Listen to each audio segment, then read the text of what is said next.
Good afternoon. I'm truly humbled and honored for getting this award. I can't begin to tell you how much it means to me for two reasons, really. One is because public health has been such an important part of my life, not just my life's work, but also my life. In fact, my youngest son, Kieran, used to say that I suck all the joy out of life because I'm always talking about public health in the family. But the other reason why this means so much to me is because of you.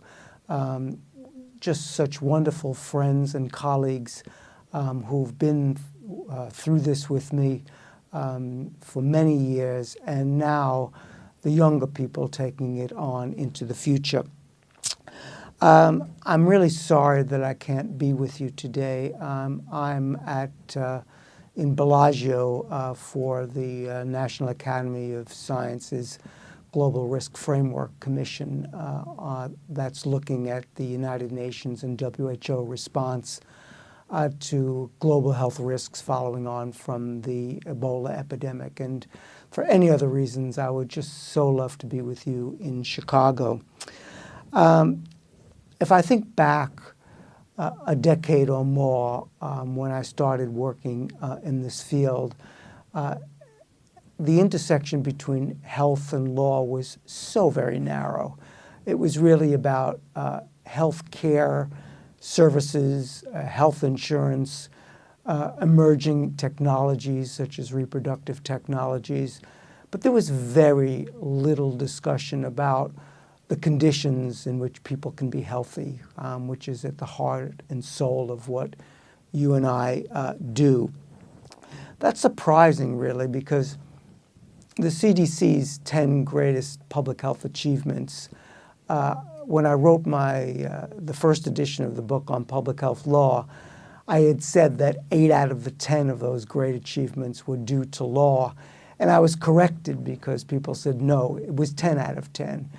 Every major thing that we've done over the past century and on to the next century, really for the health and safety of the population, are because of law. And today, you've taken this mantle so much farther than I ever could. You're litigating for the public's health and safety in so many different ways. You're working on legislation. The field has emerged so that it's evidence-based and looking at empirical data with lots of support from foundations. And beyond everything, you've really brought health to questions of justice and equity. I often think that what we need in our world is public health with justice, that is, overall improvements in the population's health, but more equitably distributed. But it's really an uphill fight, as you know. We have those that talk about government's public health work as the nanny state.